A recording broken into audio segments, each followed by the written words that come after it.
Today's panel is Banned Books and the Fate of Libraries, and we have a great lineup of guests here to speak for us. Before I introduce them, I'd like to just kind of set the tone a bit about the theme of the panel, and then we can introduce the guests and kick off the discussion.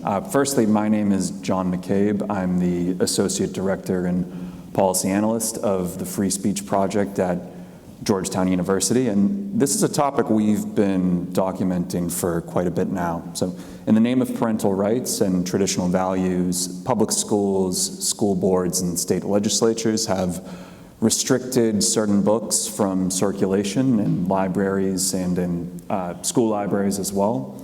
And critics condemn this as book banning. And we'll get into the dynamics of all that. First, let me just introduce the panel, going down to my right. To my immediate right, we have Jill Coste, who is adjunct faculty in the English department at Elizabethtown College. Her research focuses on children and young adults literature, so that's a genre of literature that has been scrutinized by a lot of these restrictions and bans.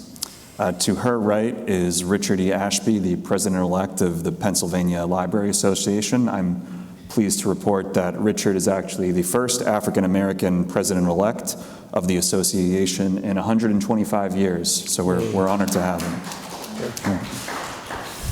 And then Jean Darnell is the CEO of Awaken Libraries, and she has a special perspective on this panel as well as the former director of library sciences at the Philadelphia School District.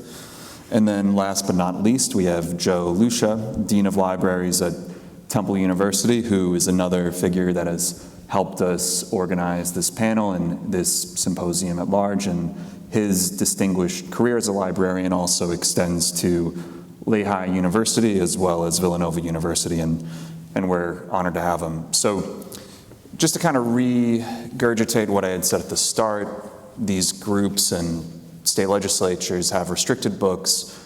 Critics call it book banning, and this has resulted in heightened tensions across the country. And you see different tensions from state to state, but it seems like a lot of this conflict started in 2020 in the midst of the pandemic, where on the news, in school board meetings, it became particularly contentious from verbal assault to downright, I think, physical altercations in some instances, and that's when it sort of began in most recent terms. Obviously, throughout the 20th century, we've seen book bans in various instances, but this recent surge of restricting certain titles and the subject of parental rights has really come into play. And just to kind of set the tone and kick off the discussion, and any of you should feel free to chime in, I just kind of want to ask the general question of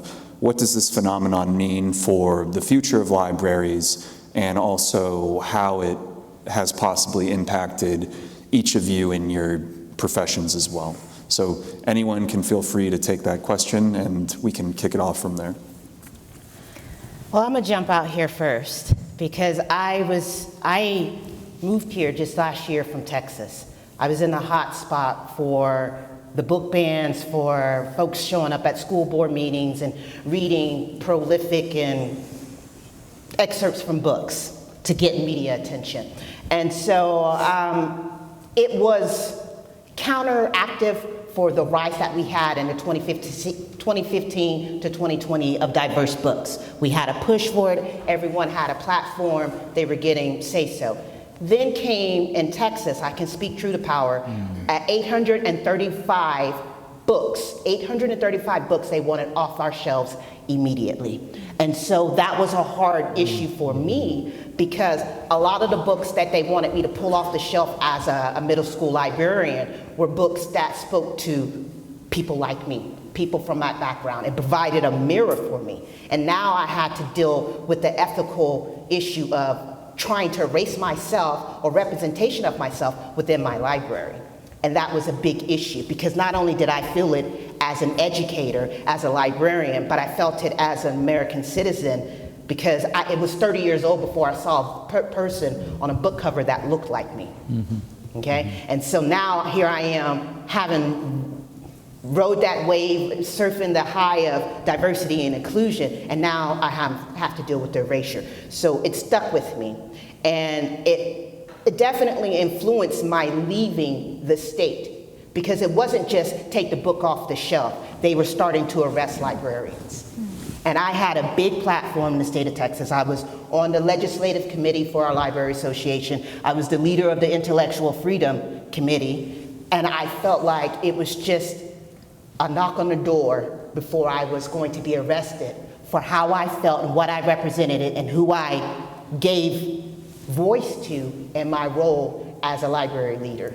So yes, it affected me down to my core that I felt like I had to leave my home state because I was being hunted. I had experience where someone came and knocked on my front door at my house, and they read out my legal name and I didn't know who they were.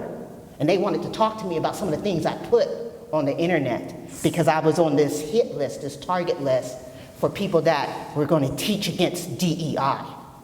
That was a shocking moment for me. I was no longer safe in my space. So in my ancestral knowledge, I'm like, dude, all I want to do is read and encourage people to read. And now I'm being hunted for it. So yeah, it changed the whole trajectory of my role as a librarian, because I needed to pivot and get A, safe, B, be able to be me and continue to do what I do and advocate, which is why I always wear an advocacy shirt when I'm on a panel. But I had to make sure that my voice wasn't going to be silenced. And that's what we're living in right now. We're having targeted silences for librarians, the bad guys. That doesn't age well. It will never age well. This is the part of history that shouldn't repeat itself. Thank you, Jean. It's a very sobering story and unfortunate. I'm sorry that you had to go through that. And it speaks to the larger conflict, Joe, that this whole phenomenon has put librarians, at best, seemingly left to their own devices in terms of navigating this issue. Yeah, that's an interesting way of framing it. I think, I mean, Jean's story is a very chilling and frightening one. And I think the bigger frame around this is, the sort of the cliche, the truth will make you free, or knowledge will make you free, right? So we're in a moment where there is at least some significant faction of our body politic that wants to close down access to frames of experience and ways of looking at the world and historical realities that make them uncomfortable, right? And so what I take as a source of hope is I don't think you can effectively repress truth forever and run a successful society. Through the fissures, things always manage to slip out, the cracks open wide. But we are in a moment of incredible historical repression that I think is a reaction precisely to what Jean described, which is that underrepresented communities, minority communities, people with different frames of experience started to become visible. In some ways, I think it honestly goes back to the presidency of Barack Obama, which I think triggered a kind of anxiety-driven resurgence of racism and prejudice in the country that is now being, because the bottom line here is that people don't want others who see the world differently, who live differently, who look differently, to be visible or to have a voice, right? And this is a profound challenge to what libraries represent, and I think all we can do in this climate is stand on our values and figure out how to persist and preserve, the mission we believe in, which is that all stories should be told. Historical truth should not be repressed. I mean, honestly, the saddest reality of this is that so much of this really is being driven by racism and prejudice, and that's what really hurts. That's what racism and prejudice against people of different sexual identities, people with different ways of manifesting who they are, and so libraries are a place of refuge where people who are different can find and engage with voices of people who are like them. And, the health of our country, I think, the future health of our country is dependent upon libraries being able to continue to do that. And I don't have the kind of personal, direct experience of this that Jean has, but I feel it passionately as someone who is committed to the idea of, intellectual and creative freedom as fundamental to what a democracy is about. And to challenge the single story narrative of that's being told by those that have historically won, and however you want to see winning as, whether that's you won the North versus the South, or you have capitalism and you have historical wealth passed down from generation to generation. You got to look at who's telling the story and whose voice is not being told and whose story is not being told. Because we're looking right now at a lot of erasure of people's input to contributions to history. And the library is where, as Joe just said, that's where you go to find yourself. Everybody should be able to look in some type of mirror when they get to the library. And we have a problem now because you have some folks that want to come in with a can of spray paint and spray over the proverbial mirror of finding yourself. And that's taken away, they want to stick to the narrative that I won, this is how it's going to happen. Yes, you were oppressed, but you need to get over it. You don't need to see yourself. You just need to follow what I think is best because I run society, so to speak, as the holder of the power. So that's excellent what both of you had said. But I come in from a different perspective. Libraries have not always been a welcoming space for Black and brown people. This is true. The collections that are in libraries, many of the libraries, were developed by people who don't look like me. And so these book bans are a direct result of new librarians, Black and brown librarians, LGBTQ librarians. Now those books are being put on the shelves. See, before those books were never questioned, because they weren't visible. And now those books are being put on the shelves, and now there's a problem. And so the problem I see is a lot of these collections have to be revamped. Now, I've been a librarian I've been on Long Island, New York. I've been in McKees Rocks, which is Pittsburgh. I've been in Delaware County. And every library I go to be as a director, the collection is not representative of the community. The collection was developed in 1960, 1970, and that collection doesn't represent the community now. And then you get some of the older people come in and they see these books and now they want to challenge them. 99% of them haven't read the book. They have no idea what the book is about. They have no idea what collection and development is about. And so that document, that collection and development document, it's one of the reasons these books are not being put into the library.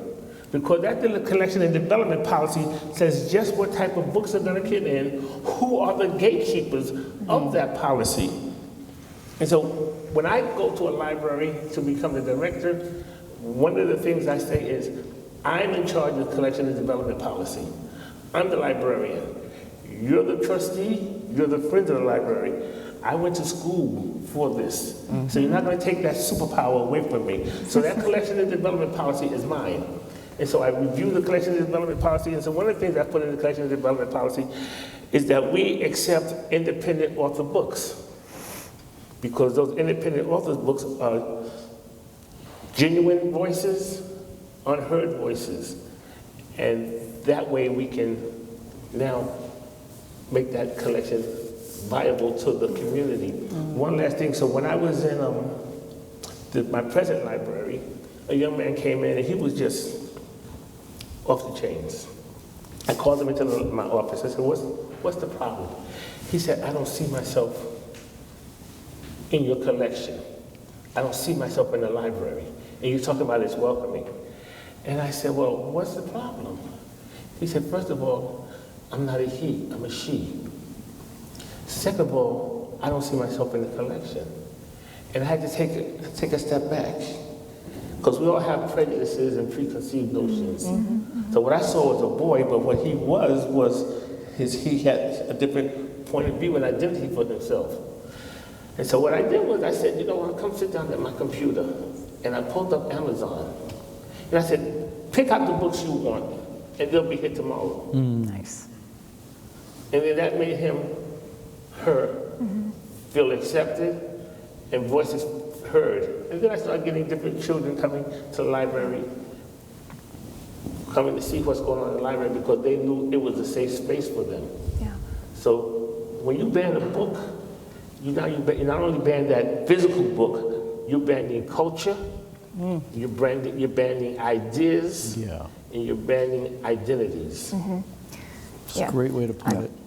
I'm not a librarian, but I study young adult and children's literature, so I can speak to this from a more historical context. And what you're saying is making me think a lot about Regina Sims Bishop's foundational piece, Mirrors, Windows, and Sliding Glass Doors. Exactly. And this is something that in children's literature, everybody studies. I teach it to my students, and the librarian, Regina Sims Bishop, talked about how everybody deserves a mirror in their literature. Everybody deserves a mirror to see themselves reflected, and books can also be windows where we're looking through and we're seeing somebody else's perspective that we don't know, and sliding glass doors where we're invited into in an empathetic way into somebody else's experience, and that seems so foundational to what we want our children to learn as they're reading, right? And I'm also thinking a lot about how this emphasis on controlling what young people read has been part of the conversation of children's literature since it was essentially first printed. We can go all the way back, probably even before the 1700s, but I'm thinking about Maria Edgecombe and having her no fantasy for children because that's bad for their moral minds. And there's this long, long history of adults purporting to mold morality in a certain way that, again, comes back to the gatekeepers who had power all along. And then as we see those power dynamics shift, where we get these conversations, we get more mirrors, we get the We Need Diverse Books movement, which really was only about 5 years, as Jean pointed out, before it started getting all this pushback. 5 years in, centuries of publishing. And so it's so couched in this like protection aspect that really, who are you protecting? And you're protecting certain children from feeling a little bit uncomfortable at the expense of all these others who deserve to have their mirrors. Well, at the expense of kids who have never felt comfortable. Because I didn't like reading Huck Finn. I didn't like reading Tom Sawyer. Yep. I never got to read a book that spoke to my culture like, maybe Beloved does, or, that appears on band. I never had that opportunity in school. Yeah. So what was I really schooled on? Because it wasn't anything that applied to me. It was how to adjust and fit into a world that doesn't really accept me, that keeps banning me. Even though we keep trying to break out. Can't do it. It's just. Can't do it. They refuse because they will come in and they will stomp you down. Don't you dare get up. Don't you dare look at yourself positively. So the first time I saw myself in a book, I had been in 11th grade. It was a book called Soul Brothers and Sister Lou. And when I got to college, I was joked on because somebody said, well, what's your favorite book? And my childhood hero, was a little white girl called Pippi Longstocking. Oh, okay. What African American man is running around talking about I like Pippi Longstocking? And there was nothing for me to identify with. And I was a poor reader growing up because I didn't want to read any, after Pippi Longstocking, there was nothing else, but I was just seeing myself in a book. Yep. My father gave me a book called Black Voices. It's an anthology of works from African American authors. And then I started reading books by Dick Gregory. Walter Dean Myers was my wake-up call, and I was just like, he had been around for eons. I should have been reading him as a kid. If my librarian would have done due diligence, she would have had that book in my library so I could check it out if she was looking at her students equitably. Yeah, and then getting into a lot of dynamics of this issue, and the thing that was brought up that I kind of want to go down and explore. So there's the challenge of increasing representation for students who wouldn't have previously had representation before in books, ways that they could see themselves in character, so to say. So there's the challenge of trying to make that happen, but against that is what we talked about in our previous discussion before, in the lead up to this, is these lobbyists and interest groups who have created essentially a mobilization effort to push back against any sort of books that they find disagreeable. And I'm wondering if any of you could speak on the challenges in your own individual organizations of trying to perhaps push back against narratives that are, for their credit, organized in trying to get these titles off the shelf. Is there anything any experiences that you've run into, or any signs of hope for the side that's trying to increase representation at all? So it's a slippery slope, because when you are faced with somebody trying to push back this, you have to have the policy. And not only do you need the policy, you need somebody with a backbone behind that policy. And real quickly, people can get up. We were just talking about free speech earlier. People can get up and say anything. When they removed Dr. Carla Hayden from the Library of Congress, one of the press secretaries for the administration, the current administration, she said because she was disseminating books to the children. Basically what she said was Dr. Carla Hayden was giving books to children that were inappropriate. So can I just say something about that? Books. She's the director of the library. She's not checking out books. People outside the library world don't know much about her or the Library of Congress. She was probably the greatest librarian of Congress of the last 100 years. Absolutely. And she led a transformation of the Library of Congress in a whole bunch of ways, including technologically. And she was really a visionary leader. Actually, I just saw her last week because she was at a meeting I was at. And she got drummed out of the Library of Congress with the implication that somehow she wasn't doing a good job, when all of us who are in the field know her as really one of the giants of our profession of the last 50 years. So it's appalling what happened to her. Yes. From Enoch Pratt Library to the Library of Congress, this lady has led the fight for freedom of speech, representation in the libraries, on the shelves, and for what this administration did to her is appalling. And that's some of the things that, so people, we look at, we say, if they could take down the director of the Library of Congress, what can they do to me? Well, that's why we don't want to speak up. But then you have spitfires like yours truly here, who's not afraid to put her neck out there, and sometimes I get in trouble for doing this. But the reason why is it's 100-fold. Number one, silence is complicity. You know where that comes from. That's Dr. King. The other thing that we have is I have blown the whistle on things like Book Look. Do you guys know what Book Look is? Yeah. It was a website orchestrated by, you want to say the right wing or MAGA, however you want, but it was organized to where they had excerpts from books that literally were easily challenged, that anyone can sign up for and go into a school board reading. If you looked on the online catalog for the school library, you saw that book was there. You could pull that excerpt, go to that school board meeting, stand up and read it and say, this is on the shelf, this is what I disagree with. That's how they were targeting us in Texas. That's how they were targeting a variety of school districts around the country. They organized. They had someone finance and pay for that site.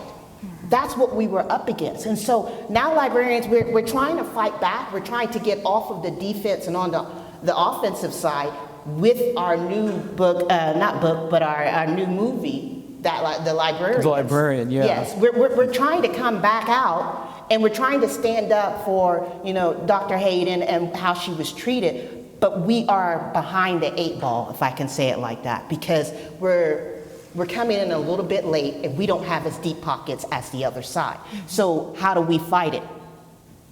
Those of you that are sitting, retired, if you are in the library field, run for office. Have a civic duty date. Show up at those school board meetings. I live in this community. I'm invested in this community. I have a voice, and I know what this is doing. I know that this route is wrong, and I'm going to align with our libraries. The Freedom to Read Act that just passed in Delaware, that was a decisive factor in where I was going to live when I was trying to move here a year ago. I didn't like what Jersey did to one of my friends, Elisa Malspina. They fired her and mistreated her. So I wasn't going to Jersey. They weren't ready for me yet. And I chose Philadelphia because I thought they were ready for me. They invited me out here for an interview, and I thought we were going to be on the bandwagon, and I had an IMLS grant. But then my IMLS grant was canceled by executive order. So all of the kids that I thought I was going to bring hope and vision in a library to, and diverse library, all of that was gone. Illegally gone, okay? Because Congress is supposed to step in and checks and balance and determine what grant goes where. So what can we do? We have to take our platforms. We were talking in the last hour about everyone having a platform for free speech. This is me using my platform. I didn't have to show up. I was invited to, and I'm grateful for it.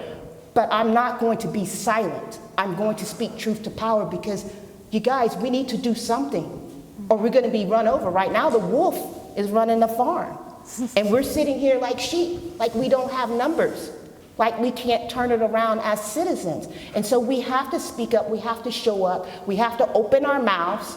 We can't play politically correct, because it's not a politically correct ball game anymore. We're costing valuable lives. People are losing their freedom just to support intellectual freedom. And as a global, we don't even compare to other countries when it comes to intellectual freedom. And that is a problem, because our kids at 4th grade are not reading. Our kids at 3rd grade are not reading. And it's because it's 20 years they haven't had any libraries in their school district.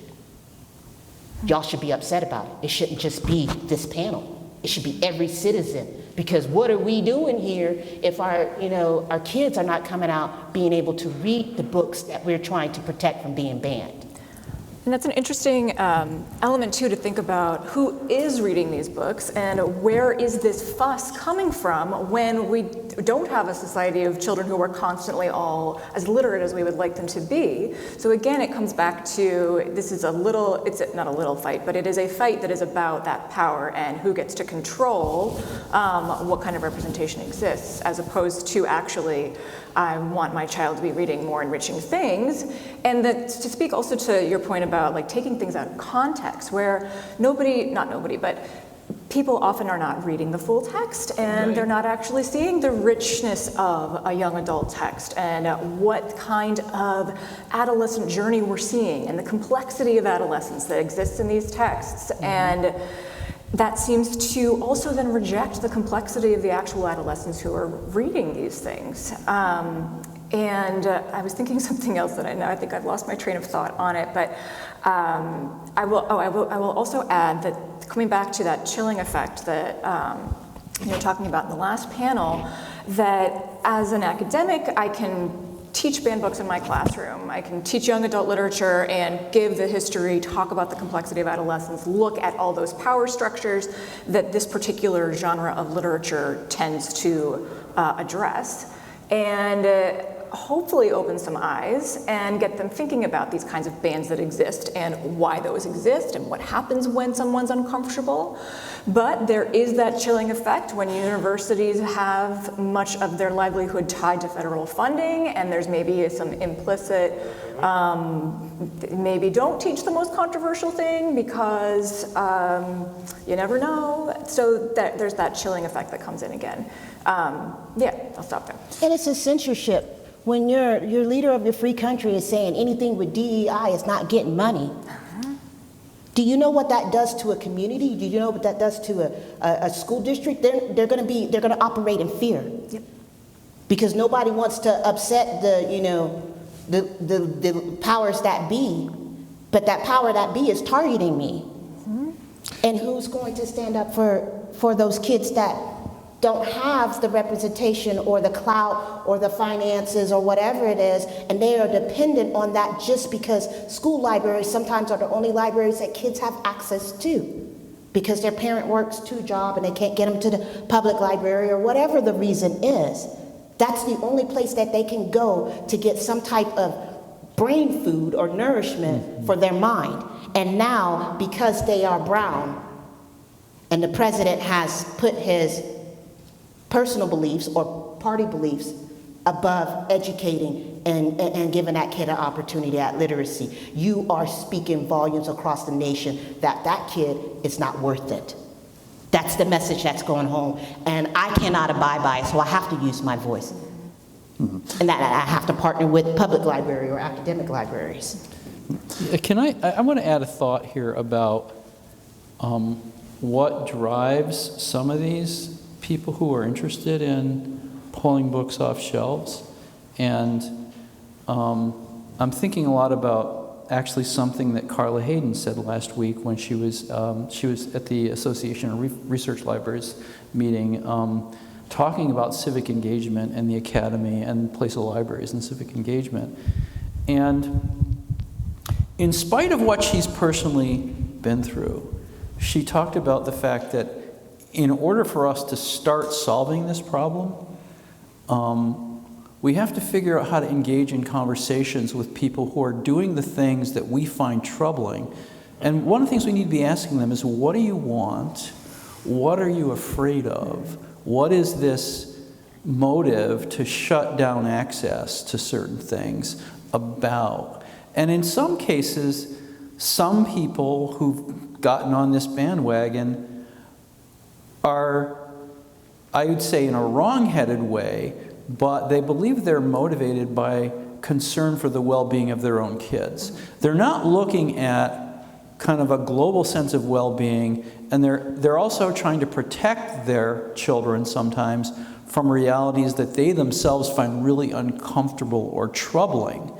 And I mean, I think one of the challenges in that conversation is facing historical truth makes you uncomfortable, inevitably. I was thinking a lot about this in a conversation around like the work we do in higher ed, because higher ed is a sort of another space that's undergoing a lot of social and cultural challenge, right? And it's hard to have a conversation about this that doesn't get heated very fast. And the DEI thing gets invoked right away, but we want to defend the work we do in higher ed. But the fact is, when a person comes from an environment that maybe they're a first-generation college student, they haven't been in a world where ideas and historical knowledge are at the forefront of daily conversation, they are changed by being in the classroom. They come home with different ideas because they've been exposed to things that challenge their assumptions. And we as institutions have a job of, putting the lens of truth upon complicated problems. And part of what's going on right now is a backlash against that work, because people, to Jean's point, people who don't have access to knowledge don't have the same set of tools to ask questions and to understand the forces that are acting upon them, right? And education is a force that does free people up to have a better understanding. And so I think that the pressure on libraries and the pressure on colleges and universities are very similar. They come from a place of anxiety and fear, but how do we have a conversation with the people who are pushing these things? And I actually think that's more complicated than that, because I think there's, suburban parents, but I think there's other big money interests, these foundations that Jean's talking about, that have a much more, I'm going to say, nefarious social intention than people who are trying to protect their own kids. I watched it happen in Texas, and I will tell you this, as Alpha School is an AI school that is based out of Austin, Texas. And they are hanging their hat. We're going to use AI to teach the kids. Our kids only have to go to school for 2 hours and they can learn what they want to learn. We don't need teachers. We have facilitators, okay? You have these folks pushing generative AI in schools. And the only way they could get people to really sign on it is to do it 2 hours school. You know, kids have plenty of time to do what they want, right? Public school is bad. They had to have the narrative to come after public school and say, public school's not doing their job. Librarians are promoting what they said, pornographic materials, even though that was never the case. Parents don't have a right to control what their kids read, and that's not true. Parents have always, since the beginning of libraries, had the right to decide what their child reads. That has never changed. That is in every library across the nation. What parents don't have the right to do is to say what another child gets to select and read. And that's where we have the problems with our current state and book bans. You have parents that maybe don't have a connection to my culture, my community, my ideology and understanding, trying to say what can be checked out of the library. You are dead wrong. What goes on in your house, that's your prerogative, because that's your home. But what goes on in my house and what my kid is allowed to read, you don't get to decide because you don't have a connection to it.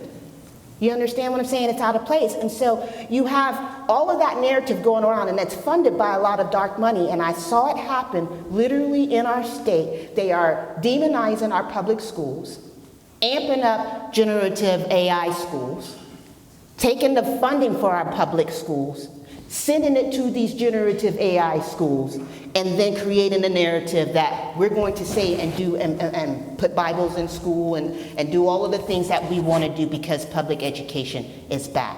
That is literally what I watched unfold for the last 3 years in my state, and it scared me. It's beyond book banning now. We are going to a philosophical, ideological threat. Book banning was just a soft hill to overcome. Now it's getting bigger because our public education institutions are under attack. Our colleges are under attack. Nobody can speak their mind, and there's a bigger narrative because when you look at it, let's just be honest. We've had Dr. Carla Hayden. She got removed from her position. And did you know the director of copyright got removed for their position? Is anybody aware of Shira Mutter? She's over copyright protection for the entire country. She's been removed, but she was reinstated this September 2025. But there's a bigger push and a narrative out there that we need to be aware of that extends beyond just censorship of books. It is going to be censorship of your voice. And at an academic institution, this is the one place that you go to learn how to debate intelligently, how to learn how to argue and still respect other people's perspective. And we need to speak that because a lot of presidents are being removed from their leadership positions at an academic level. And just to set the tone further with some statistics, PEN America found that more than 3,750 unique titles were banned in 87 school districts across the country. Over the last 4 years, the organization has tracked nearly 23,000 cases of book restrictions across 45 states. The most banned books of the 2024 to 2025 school year include, the top 3 are A Clockwork Orange by Anthony Burgess, Breathless by Jennifer Neven, Sold by Patricia McCormick, and there's other titles on here that I didn't necessarily expect to see, one of them being Wicked, The Life and Times of the Wicked Witch of the West, which is a spin-off of Wizard of Oz, obviously, which Wizard of Oz as a film has its cultural resonance with the US. And then Jill, I didn't get this on my bingo card, but Forever by Judy Blume. Judy Blume is a Forever band. banned. Record holder. Yeah. And Jill, you touched on, we've been going over what this means for people who are, what this means for underrepresented communities. You touched on what this means for adolescents who are navigating life and learning the ropes of life. And it seems, and then Perks of Being a Wallflower is another one on here. It's a unique mindset to be banning or restricting titles that deal with adolescent issues, because adolescent issues are inherently murky and kind of cross that sort of, to use movie ratings, PG to PG-13 threshold. And Joe, you also touched on having more conversations with folks about these issues. And I would just ask all of you, if you were speaking to somebody, a parent who is genuinely concerned about what their child was reading, what sort of specific strategies you might deploy in speaking to that person, all from your unique perspectives. Joe, you touched on a wide range of strategies, but, or for that matter, have any of you ever been in that particular circumstance? I've been thinking about this so much recently from your questions and from conversations I've been having, and thinking about a quick answer is that mirror, that everybody deserves that mirror. But then I'm thinking about when you've got a parent who's genuinely concerned about maybe something that they deem sexually explicit, or they see drugs and they're thinking that it's glorifying the way that drugs are being used. When it comes to those things that kind of touch on an American puritanicalism that kind of just is a specter in our culture, when it comes to those things, it feels a little bit more difficult to have that conversation of like, what are you afraid of?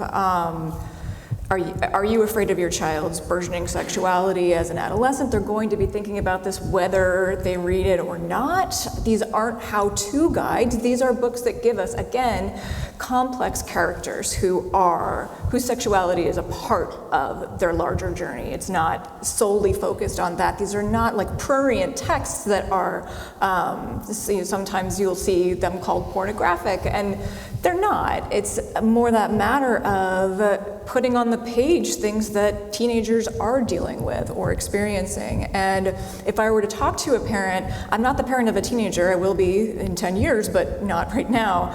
I guess I would be coming back again to that question that Joe posed to. What are you afraid of? And why do you feel you can't have this conversation with your child? Why do you instead feel like you have to keep it from them?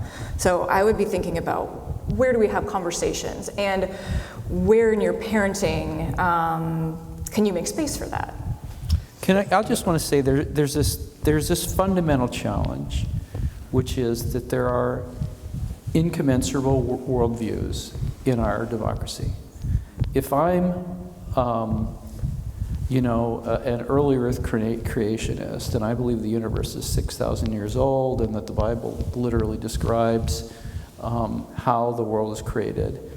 If I'm someone who believes that homosexuality is a dire mortal sin, and if I want to live as a gay person, that condemns me to eternal life in hell, whatever it is, those viewpoints, while they're fine for a person to espouse them, where it becomes incommensurable is when people of those viewpoints want to make those the only ones that are available, that kind of to shut down the hospitality of our society to multiple frames of experience and multiple perspectives. And I think about this a lot too. Like, how do you create a society that is welcoming to all, respectful of different viewpoints, but that does, part of the way we constitutionally attempted to do this in our flawed constitution and our flawed history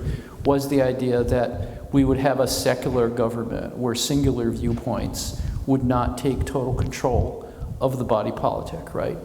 And the part of the battle we're fighting now is about what moral frames will be the dominant ones. My moral frame is that all voices should be heard, all people should be visible, historical truth should ground us in how we understand the world. And if, I'm going to say something maybe a little bit strident here, but it makes me angry that white parents of privilege don't want their kids to understand the reality of slavery in the history of this country. It makes me personally angry, because I think that that attempts to reinforce a very narrow view of the world. My personal view on this is that until we deal with that reality in this country, we're going to be a broken democracy. And this repression of historical truth around race is one that you get into this territory where how do we negotiate these tensions? I mean, you could argue that libraries are an institution, as flawed as our collections have been historically, that have attempted to be a place where that could happen for people, where people could discover things that might not otherwise be visible. But I worry that we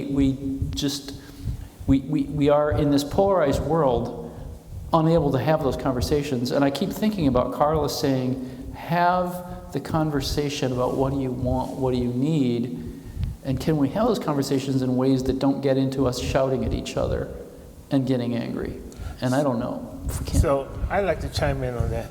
So as far as Black history not being taught, that's something that, as a Black man, I can fix that myself. We don't count on white America to educate our Black kids about our history. That's something that we can do ourselves. And then the question is, how do we have these conversations about book bans and things that are presented to our children in books? Well, what I do in my library, I usually have 2 copies or 3 copies, maybe even 4 of a great book, like of an author that's controversial today. A great friend of mine, Jerry Craft, New Kid, Kwame Alexander, Jason Reynolds. All these books are being questioned and banned. And so what I tell my parents is that, I call it lead and read. You stay 1 chapter ahead of your child. And so if you see something in that book that, then you have that conversation with your child. And then that's how you educate your child. That's how you eradicate prejudices, fears, and doubts. Lead and read. Spend some time with your child. Now, school libraries are being closed, are being phased out. School librarians are not there. The public library has become the new school library. Yes, unfortunately. Okay? When I start talking about collection and development, I go to the school and say, what books are you reading? Are you telling your children to read? Where's your summer reading list? And then I have to stock my library with summer reading list. Class, what we're studying. Are we studying geometry? Are we studying philosophy? What are we studying? So I can get those books at the appropriate age for those children. And so then the parents need to come in and stay in tune with the school and find out what's the next lesson, what's the next book you're going to read. Let me get that book and stay 1 chapter ahead of my child. And that's it. It's simple. It doesn't take rocket science to figure this out. It doesn't take big, long, wonderful words to figure this out. It's simple. Do whatever's necessary for your child. Teach your own history. So when your child sees something that's not right, they can disseminate themselves that, no. Slavery wasn't on-the-job training. And so they have to figure it out themselves. But the parents should be responsible for their own child. And Richard, while I have you, I didn't get a chance to speak on that, and I have something to say. Please, by all means. Okay, so real quick, speaking to your point, the Constitution is a living document. I'm tired of people treating it like it's a fossilized thing. We are the citizens that control that. Just like there's 27 amendments, roughly, I think. We can add more. We can shape our Constitution to what 2025 America looks like versus 1787. Okay, that's just. I agree with you, totally. And addressing parents. Parents need to read with their kids what they're reading. I love reading YA books with my sons because it forces me to go back in time into that moment, to feel what they're feeling, to understand what they're understanding, to face it. Sometimes it brings up wounds that I haven't dealt with since I was that age. And I think sometimes that's what parents are afraid of. Because I remember I was reading one book with my son, and it brought up a girl was throwing up in a bathroom. That was me in 7th grade because I was always told I was too fat. And so I was in that moment with my son, And he was like, Mom, what's wrong with you? And I was like, it triggered a memory. I broke down and I told him that memory, feelings that I had that I had silenced since I was 15 years old. That was a pivotal moment for him.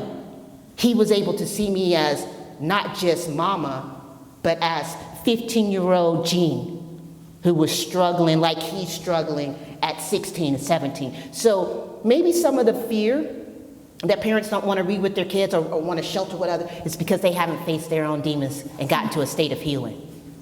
And it takes a lot to do that. So that's all I wanted to say. Thank you. And it plays an important part in just understanding how profound sometimes I think people take for granted just how profound the act of reading in solace is. And that's a great example of that. Richard, what I wanted to ask you about too is in our call, you mentioned, I love the title of this, the Librarian Bill of Rights. Could you speak more on the Librarian Bill of Rights?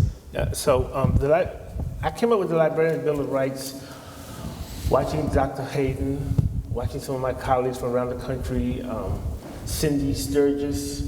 She was the director of the museum and libraries. She was director. She got ran out of town. So many librarians are being challenged physically, verbally, and we have two documents in the library world that everybody knows about. We have the Library Bill of Rights. The Library Bill of Rights. We have the Collection and Development Policy. The Library Bill of Rights deals with the structure, the library. What is that? What goes on in that structure and what happens? The Collection and Development Policy deals with the books and materials. But who's looking out for us? So the Librarians Bill of Rights addresses our rights to live, strive for better libraries, our right to cultivate collections, our rights to fair hearings when you want to run us out of the library, fair hearings. It's a document that brings life and protection and encouragement to the people inside that building, to the people who are cultivating and organizing that collection. And so what happens to us?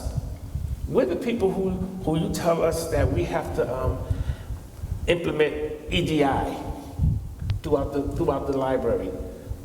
But that's just a blanket statement. You have people you have to deal with to get there. And so this Librarian's Bill of Rights is a living, breathing document that recognizes that there are people behind all of these policies, real people with real lives, with real challenges. And what are their rights as a librarian? It's our human resources, because we get the front of sometimes patrons that are angry and they come into your library and I want to tell you something. And they're in your face and they're stalking you and they're the library bully and we have no protection. And so they're our patrons. We have to serve them and respect them and keep the place open for them. But is it at the cost of our mental health, our safety? That's what that Library Bill of Rights, it protects the human that's in that position. So this is especially relevant because how many of you have heard of Arkansas State Law 372? I think it was passed in the last 2 or 3 days. It actually says that a librarian who allows an unacceptable book on the shelves of their library should be subject to arrest and prosecution. That's right. It's actually a state law that they're passing in Arkansas, right? This is how extreme and how emboldened this anti-library, anti-diversity, anti-truth, anti-intellectual freedom movement is getting. They're actually saying they want to jail librarians for providing access to materials that they find objectionable. This is very scary. This is very scary. And so the document is before the Pennsylvania Library Association, of which I am the president-elect. The document is before roundtables, affiliates, and chapters of the American Library Association, and we're hoping for the American Library Association to adopt this and make it part of their record, and so that it's not just a document that's online. This, or you and I are sharing. So we got a lot of steam behind it, a lot of positive reactions for it, and I'm just looking forward to having it done. And I didn't write it by myself. I came up with the idea. I talked over with my wife, and she's like, well, you know, you're always doing something different, Rich, so go for it. And there's a librarian, Kimberly Rivnick, up in Allegheny County. There's Camille Rowell out of Long Island. And then we have a group called Directors and Managers for Diversity. And that group, we all took my original document and we wordsmithed it, and we have what we have today. And Joe, in reference to the Arkansas law, to use an economic term, the T-Bull model, voting with your feet. Gene, you literally voted with your feet with respect to this subject matter by going to Delaware, and what you're seeing is the emergence of, and we touched on it earlier in the discussion, but these freedom to read laws. So for instance, California AB 1078 prohibits refusing to approve or prohibiting the use of instructional materials, including those in school libraries, on the basis that they include information on diverse groups, among other bases. And at the same time, as we've talked about extensively, Texas and Florida, Oklahoma, and other states are doing the opposite of that. Do all of you think that these freedom to read laws, they're inevitable, it seems, but do you think ultimately they'll prove effective? I think they're effective. It says the buck stops here. It says we recognize the motives and tactics that you're using. And it also says we support our libraries. States like, Illinois and book sanctuary cities, those matter because it's saying that you're not at threat just to do your job here, just to exist here. So yes, they're effective. And that's the reason why I chose Delaware out of the tri-state area, is because I felt safe. What I worry about a little bit, and I defend these laws, I think they're essential, but I think that you will find them in some states and not other states, and we'll have different regimes across the country in the way that it goes to this other question of, if we want to stay as the United States, how are we going to get global agreement that these things should be adopted to protect? I really worry about that. I was just thinking that on the heels of you bringing up the Arkansas thing, how do those things coexist? It seems like that could not coexist in the state of Arkansas.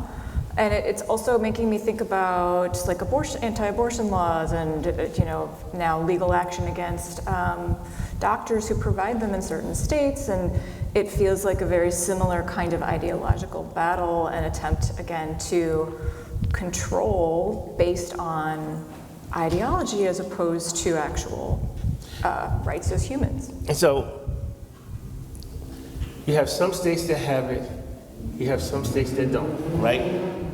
You had some states that had slavery, you had some states that didn't, right? And the states that had slavery tried to abdicate, right? And so it's always, in American history, there's always been two things that we fought about, or we disagreed about. And in today's time, it's books and the content of the books.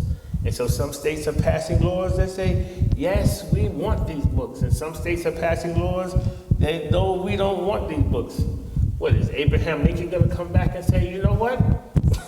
I got this. You read the Emancipation Proclamation for books? And so what we have to do is we have to stay vigilant, and we have to stay the course in putting these books in our libraries.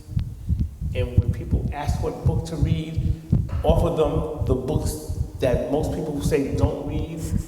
We have to empower the parent to take care of their own child and not look down the street what he's reading. And these are some of the things that is going to take training, like how to train your dragon, how to train your parent. How to train your reader. I think one of the things we have to remember is that democracy is actually really hard. And democracy should mean inclusion, and that should be global inclusion, right? One of the reasons democracy is at risk right now is because there's a fair number of people with power who don't actually believe in inclusion. We are seeing a move to exclude. And it's literal on our streets with people being hauled out and sent out of the country, right? And I think, so I would say libraries are almost always about inclusion.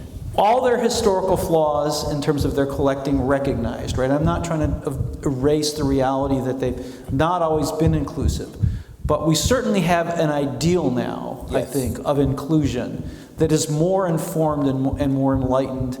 And was, I would say, you know, I think there was that 5-year window, but I think things started opening up a little before that. I think really the end of the 20th century, you know, there was the DEI movement and other movements really started us to think differently about who's present and who's not present. And we're dealing with forces of exclusion. Yeah, I'm sorry, go on. The DEI push came after, you know, the 2020 George Floyd. That's the biggest part of it, everybody had to get on the DEI bandwagon. And Black before, Lives Matter. Black Lives Matter, exactly. Before that, it was, you know, trickle effects of we're waking up, we need to be more diverse. Yeah. The whitest right plight was antiquated, and people were being called out for it. And so there was a, let's join hands, let's be unified, let's be diverse, let's be Kumbaya. Yeah, multicolored. You know, we were in Technicolor then. But my issue is right now, we are living in a state of misinformation, disinformation, and censoring true information, indoctrination. Yeah. That's the catchphrase. And here's my thing. Libraries, museums, history, we're always been about resources, artifacts, and truth, representation. Anybody that tries to attack that perspective of this point in time, this is this person's perspective, this was that person's perspective. They both can see the same point in time and have a truth to their, you know, storyline or whatever it is. Anybody that tries to change that and say, no, you don't know what you're talking about. I know what I'm talking about. You're going to listen to what I say. And what I say is now law because I'm sitting in this powerful position. And I'm going to erase everything. That is indoctrination.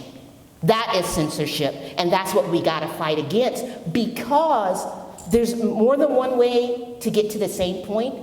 And your point, the way you got there, the road that you travel is no less important than the road that this person traveled. And we both should be able to say it and agree, whether, you know, diplomatically, however you want to do it, but agree respectfully that we are both speaking our truths. It is okay to exist with our 2 truths or 3 truths or however many it is. It's okay to exist. You just have to accept it. You can't just erase me and sanitize me because you don't like my truth. That's not your prerogative, and you don't get to speak my story. You're describing a pluralistic society. I mean, you know, that is a pluralistic society, and we are not in a moment where pluralism is particularly welcome. But we're all experiencing the same tragedy. Yes. Yeah. And so we got to speak truth to power. I don't like being erased, and I don't like being banned. And I've had 47 years of it. I'm over it. Let's turn the page. Let's move forward. Because we've seen the annals of times, and we've seen what historically it's done. You didn't come out in favor, you know? And that's where we have to grow and depend on our living document to grow with us. Yeah. And on the subject of pluralism, this is the portion of the panel where we pose questions to the audience. So if we can get a runner to come up, and please, anyone that has questions, raise your hand and let the panel know what you want to ask.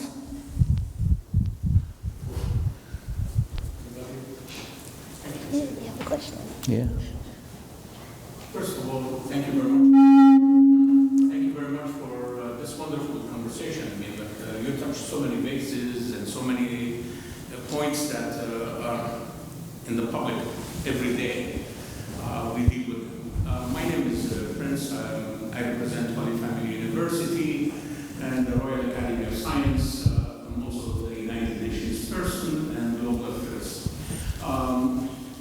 The question that I bring to all of you, is it the freedom or is it the application we're dealing with? Because it seems all the time we talk about the freedoms and the dictation and the dictatorship and this telling me what to do or not to do, and at the same time, the application is being ignored. The fact is, the application is the problem, as we say in the United Nations. Everyone has an opinion about anything, but when it comes to libraries, when it comes to books, are we talking freedoms? Are we talking applications of freedoms? Are we allowing the freedoms as they're supposed to be, as they were so, but they meant to be? And the question for you is application. Thank you. Anyone want to take that? I'll try. So I think they both are interwoven, the application. So when you think about the application, you're thinking about what direction you want to go into, how do you want to address the problem, and once you address the problem, is it the right way to address that problem for this time, for this period, for this community? So when you think about application, you have to think about who are you applying it to, and how are you applying it, and why are you applying it, and what will be the outcome. So freedom is a scary word. It's a very scary word. And so where does that freedom stop? And what gives you the right to take the path you're taking for the application? That's it for me.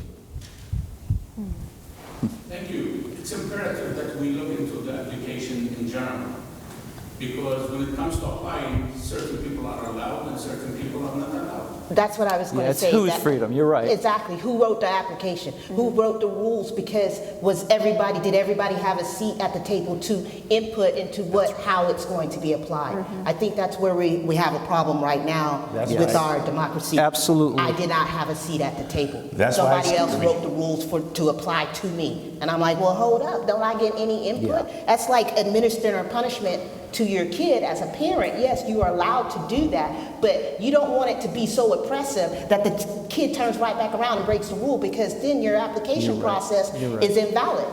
You know, you didn't save or prevent whatever it is that you were trying to do because that person felt voiceless. Right now in America, as a black woman, I feel voiceless. Nobody is representing me. I'm being fired first. Okay? I'm being erased from the annals of history. Okay? You look at it with Dr. Carla Hayden. We've been talking about her the whole hour. She was erased for nothing but an impeccable job. As a young librarian that admired and loved what she represented, her erasure is my erasure. Nobody is standing up for me. So the application process is very crucial here in America. And right now there's a usurping, because the application process did get a little diverse. It got a little bit out there and we were feeling good and everybody was unified and crying and gay folks had their rights, black folks had their rights. We had a black president for the first time in office. It was looking pretty. America was looking like the America we had hoped it always was. And then came the application of the old guard. Yes. And they came back in here stomping. And they were, kicking butt and taking names. And now the application is invalid. For me, it's invalid. And I want people to care. I want people to fight and stand with me. And I'm finding it difficult. Thank you.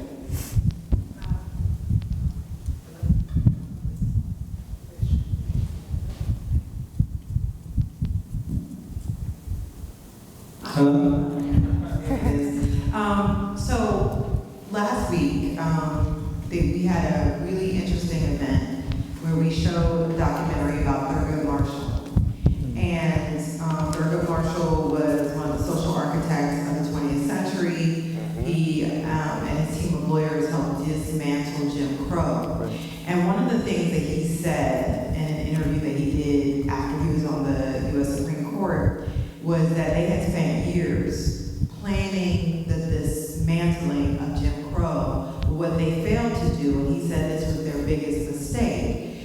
they didn't plan for the resistance. Yeah. And I heard what you said earlier about the change that came at the start of the 21st century, and I agree, because that's around the time I came out of school, and when I got my first job to even before 2020, I could feel the change, even in how I wear my hair at work, what was acceptable. I was moving up, you know, all those things, and I just wonder your thoughts, like the library movement, the inclusiveness that was happening, all the change that came.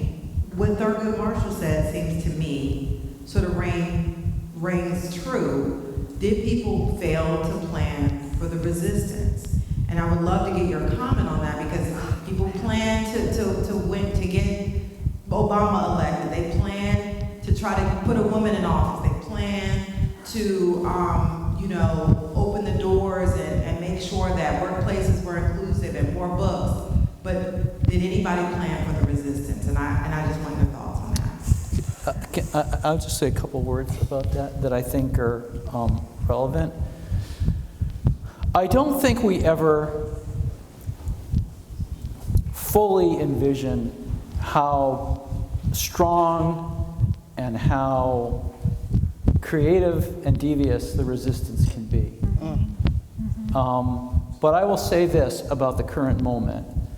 You know, the current regime is trying to evacuate truth from museums. They're trying to change the narrative that has seeped into popular consciousness. I would argue over the last 2 to 3 decades. I think, I'll speak as someone who's an academic. There's been a lot of scholarship that has kind of excavated the truth of Jim Crow, which most white Americans don't really know about or understand, but it's there in the scholarly record. And what I have seen in the cultural heritage community is we all know what's going on in the centers of power. And what you're seeing is a lot of small organizations saying, okay, we actually hold the digital records. We hold truth. We hold the ground truth of our communities.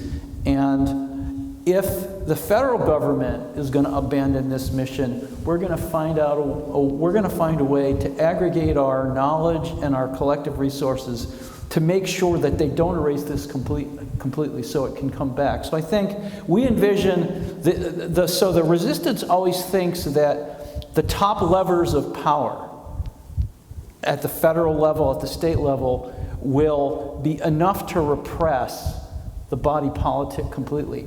I think there are enough people on the ground who understand what's at stake, who are going to be the Underground Railroad of historical truth for the time. And I think a lot of them are in the cultural heritage community. A lot of them are men and women from underrepresented groups who are now in these organizations doing this work. So we underestimate the resistance in many ways, but they underestimate us. I agree with you, but at the same time, the descendants of those that were spitting on Ruby Bridges still being alive today, they still have a power hold over this nation to give this retribution that's happening right now. Yeah, we did not consider it. Jim and Jane Crow still live in America. We are seeing it every night in the news when folks, as you said, were being snatched off the streets, when folks are being fired, when folks are being erased from history. It is still live, and we did not account for it because we pacified the losers instead of stomping them out. And when the dog whistle came from the powers that be, whatever right wing or whatever government or whatever you say it, when that dog whistle was blown, you see what happened. They flipped that narrative so quick. And now we're in this sand, this quicksand, and we're drowning, and we're trying to save. And Joe, I'm right there with you. I'm part of the resistance that will build the Underground Railroad. But we are on another uphill battle. And I need for all of the deep pockets to get behind fighting this resistance. We need to stand up, and we need to stand in numbers, and we need to play as they are playing. I'm not going to say play dirty, but we need to play as they're playing because it's a different ball game. And they are not following decorum. So, excellent question. And I truly believe that we were so ecstatic when Barack Obama came into office that we didn't check our rearview mirrors. Yes, sir. Yep, that's a great way to put it. We didn't check our rearview mirrors. And so to that end, I am the first African-American black person, black librarian to be president, that will be president of the Pennsylvania Library Association. I was at a meeting a couple of weeks ago, and so when I get on these Zoom calls, I'm the only black one there. And so I said, you know what, we're gonna diversify this. And I started naming different people from around the state of color to put on into chairman positions. And one girl said to me, well, you don't want to put too many on because you don't want the same thing that happened to libraries that happened after Barack Obama was president. I was like, what are you talking about? Well, if you put too many black people in place, it's going to get, then behind you, the next president will probably be like the president we have now and start taking people off and making it worse for black people. You can't scare me. I'm ready for the resistance. And my thing to everybody is that don't look at me as the first black librarian to be president of the Pennsylvania Library Association. Look at me as the first person to diversify this organization. Look at me as the first person to recognize that this organization is not diversified, to recognize that there are black and brown people out here that are more than qualified to be directors, managers, and lead librarians. I'm looking at my rearview mirror, and we're going to put people in place that when the pushback comes, we're in a position, we're fortified for that pushback. But you're absolutely right. We didn't look in our rearview mirrors. And now we're trying to close up the dike with our finger. And you know, it's a flood. It's the fire hose. I was thinking, your question made me think about how I've been kind of reckoning with my own naivete and how some of the research I was doing when I was thinking about this panel was looking at older publications about censored books in children's and young adult lit, and all of them had the same, over different eras, different time periods, over 50 years or so, had the same, like, we are at an unprecedented level of censorship. Like, it is a constant that in children's and young adult literature, it's always being censored, there are always texts being banned, and now we have more books than ever, which is wonderful, but also we've got more bans than ever. And I think about, there's a couple of ways of looking at that from an academic perspective of just like, okay, well, it's always been this way, so that's somewhat reassuring, but then also I don't want to lean on that because that means that it's going to continue to be this way. And that myth of progress is really, really hard to reckon with when you think you're doing the right thing. And you are part of this time period that keeps on pushing representation and bringing all these wonderful, diverse books into children's hands and then getting this just halt to it. And it feels, like I said, reckoning with my own naivete of just like, well, I thought we'd keep going. And so I think in that way, personally, that's how I would think about that I didn't reckon for or think about the. I'll just say one other thing. So some of you may know that we have a collection here at Temple, the Bloxham Collection of African American History and Culture. And Diane Turner is the curator of that collection, and she and I have a lot of conversations about history and truth-telling. And one of the things that is a reality is that our black colleagues have lived a historical experience of having to refight battles over and over again. Mm-hmm. And the lessons we can learn from them about not stopping the fight when it feels like things are going in a really bad way is really important to remember. And I you know, there's wisdom and hope there for me because the fight goes on. Yes.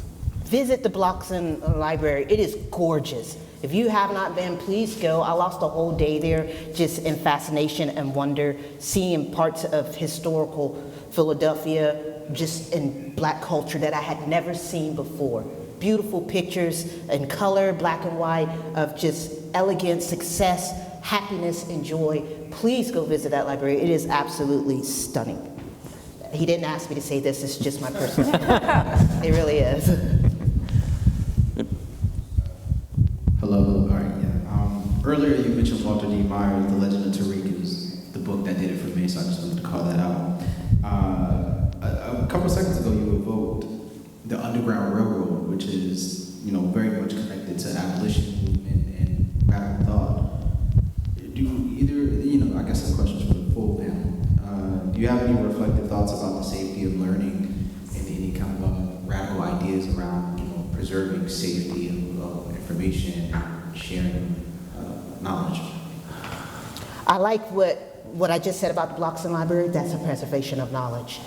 I like what Solange, I don't know if you know about, the public singer Solange Knowles, but she just instituted creating her own African American library to preserve all of our artifacts that are being erased, discontinued, whatever. She's buying it up, she's putting it in a museum for us privately owned, so we don't have to worry about missing grants, stuff like that. So in my own house, and this is something that has happened with Black cultures through the annals of time, we have always kept our own libraries.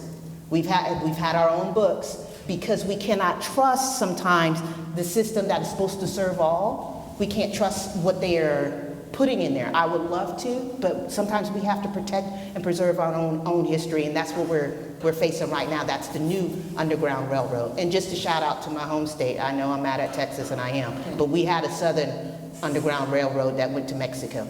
And I don't know a lot of people whether they know that or not, but we did, and our, Mexican brothers and sisters down there preserved our history as well, and it gave us a safe space to run from Texas, so we didn't have to travel all the way East Coast. So what I'm doing is I'm the president, along with my wife. I'm the co-founder of Literacy Nation, and our motto is with literacy and justice for all, because America can tell you with liberty and justice, but without literacy you receive no justice. And so we have cataloged about 4,000 books that otherwise would not have been cataloged into the WorldCat, which makes it accessible to libraries.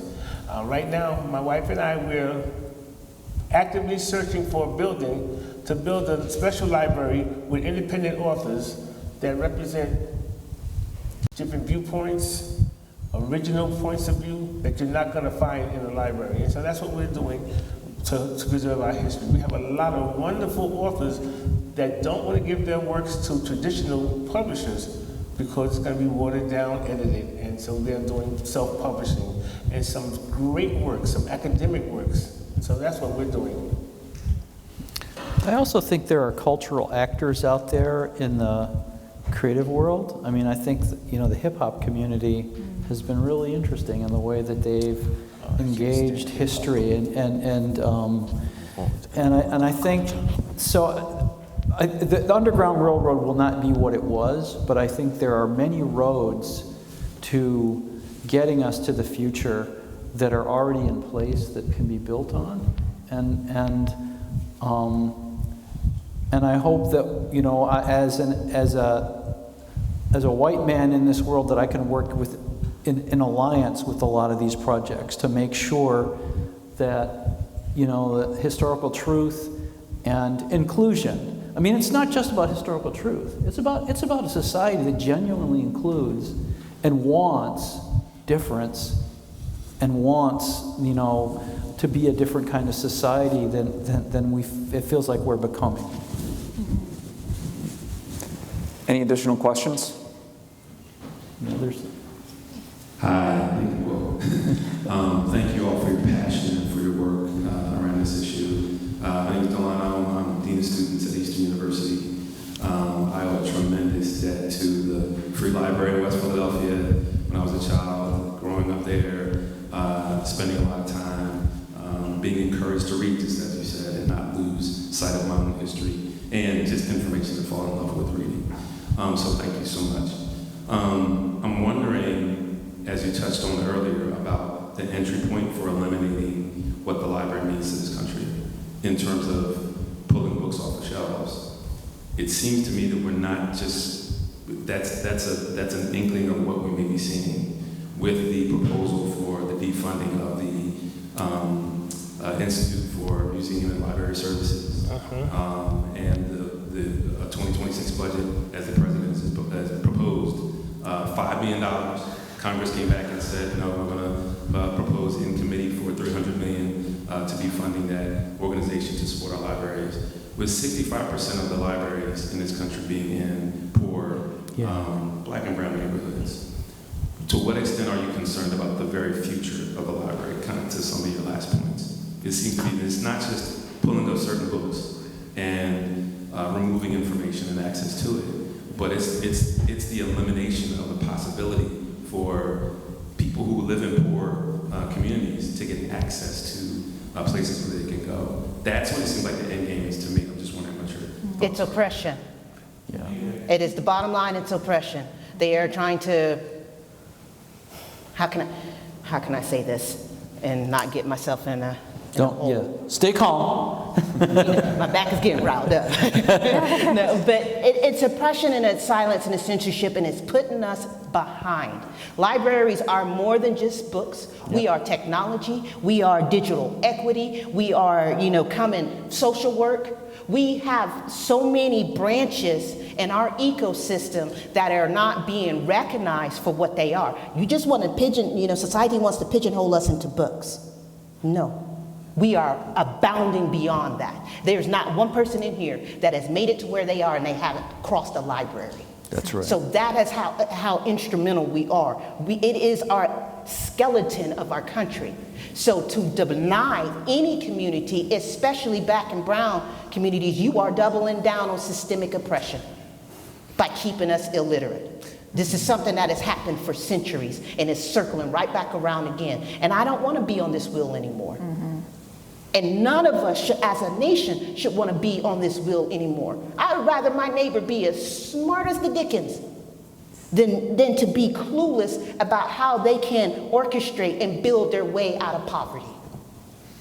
Yeah. And libraries, you're right, libraries are a hub of the community. And so in my library, people come in to get faxes, they come in to apply for jobs, Yes. rent rebate applications. Some people just come in because they have nowhere else to go. One of the things that I truly believe is that because the libraries are being under attack, I think there's going to be in the future a lot more private libraries. Yeah, but that's a problem too, because, and I think to your point, and this is the bigger point, the agenda is to defund the commons. The agenda is to evacuate American life of any space that's hospitable and open to all. The agenda is to undermine the knowledge commons by defunding science. The agenda is a very, very specific one, driven by a very particular vision about private control of everything and property and capital essentially ruling the world. And if that sounds a little Marxist, maybe it is, but I think we are, look at, if the same thing has happened in National Public Radio, this is an agenda to defund the commons and to create a world where people who don't have money don't have access to anything. That's right. Yep. And that is freedom. Library is the last place you can get something for free. Pay as you go freedom. There you go. And we need to be honest about that. We need to be honest about what's going on right now in Washington. Get them, Joe. Sorry. Gil Scott-Heron said it best.